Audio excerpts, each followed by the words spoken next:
Overlanding to India, episode 13, Bukhara. After a night in the beautiful Madrasa in Khiva, we depart towards Bukhara. Both Khiva and Bukhara are located in an oasis region. There are various bridges crossing rivers in this area who combine trains and cars. The consequence is that we have to wait for quite a long time in the blistering hot sun for the train to pass. Uzbekistan! We don't know why this monument is exactly located here, but it shows a very proud nation.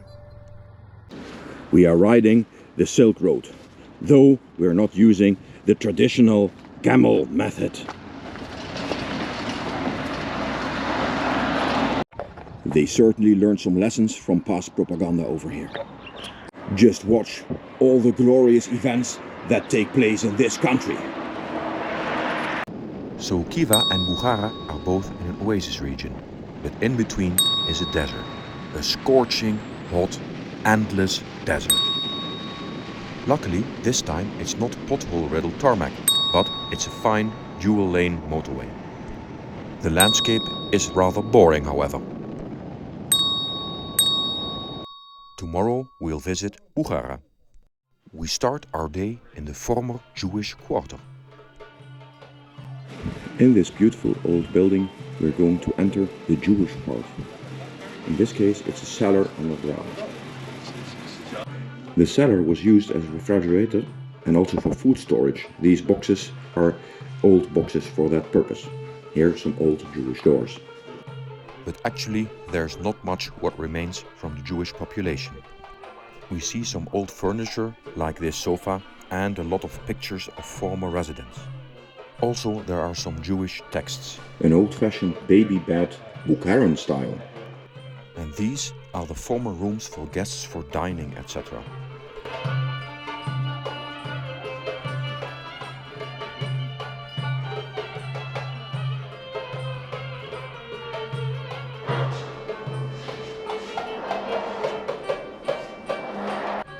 In the center of town, there is an artificial lake with restaurants all around it.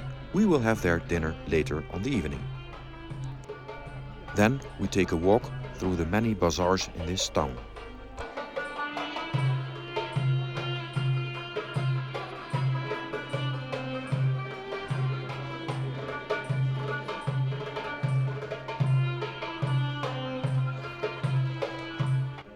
Bukhara was known in the past for its madrasas, its Quran schools. It is said that in the past there have been over 300 of them here in Bukhara. Some of those still exist and are being restored currently. We meet a very nice gentleman from Almere called Salam, who shows us the way in perfect Dutch. He knows a lot about the local culture and can tell us what we need to know about these places. Here we are in one of the classrooms where the actual teachings took place, including a heating stove in the middle. One madrasa is even more beautiful than the other, but I can't remember all the names, so you just have to do it with the images. Enjoy!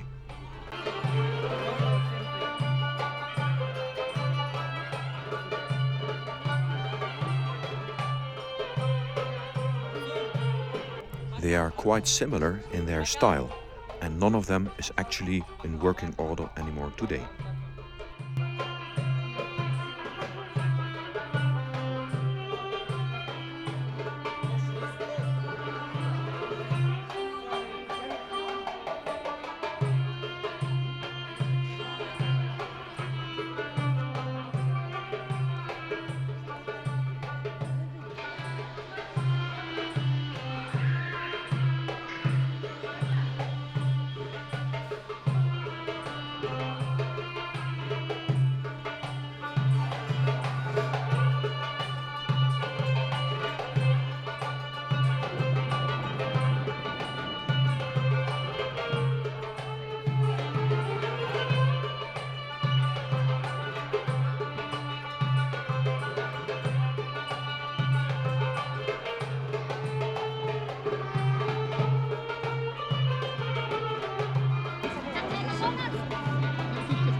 Bukhara is definitely one of the hottest places where I've ever been in my life. I think it's now 36, 37 degrees, but this place is so special.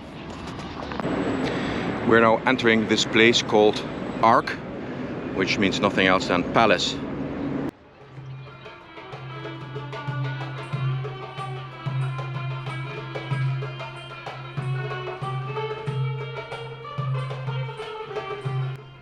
In the old mosque there is an exhibition of old Islamic books and art.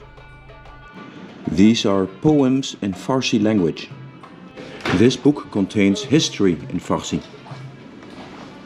ساغری جامی مرادش تا ابد سرشار باد تا بود بنیاد عالم بخت و دولت یار باد.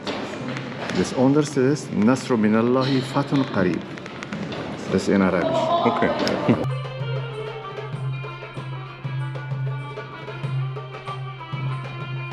The Ark area was bombed by the Russians in the 1920s. Now there are tourists running around.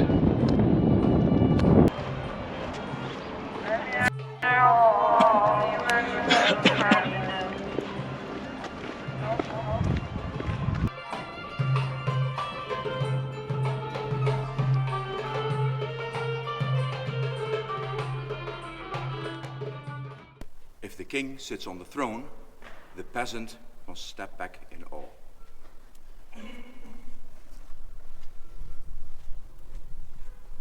The throne has a secret back door for invaders.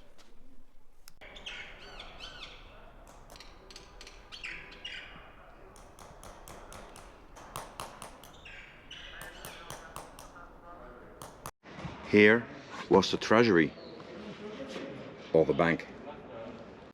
In the Ark's museum, we see some old pictures from ancient Bukhara. The emperor's boots.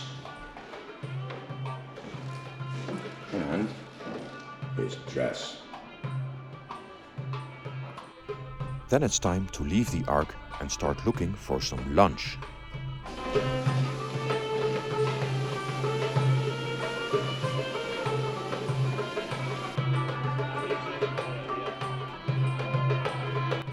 Earlier the same morning I had given my boots in repair to this friendly craftsman. Now they're really as good as new.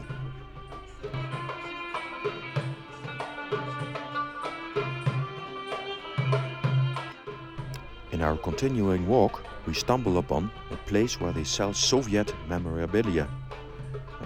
It's a bit of a strange feeling.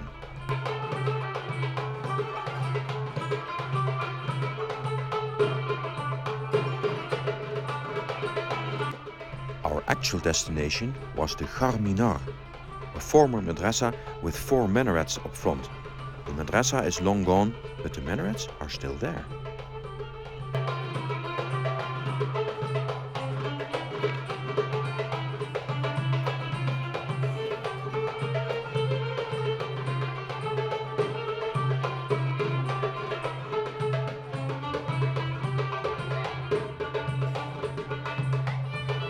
From the roof you have a view over the surrounding neighborhood. Then we go, as promised, for dinner, right in the lively center of town.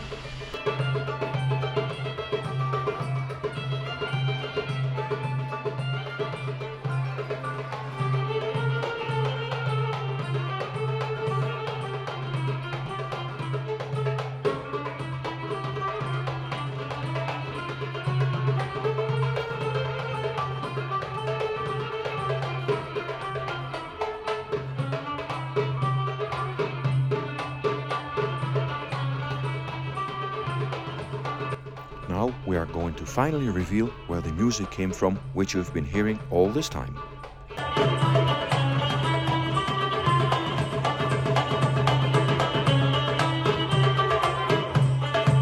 In the next video we will visit the city of Samarkand.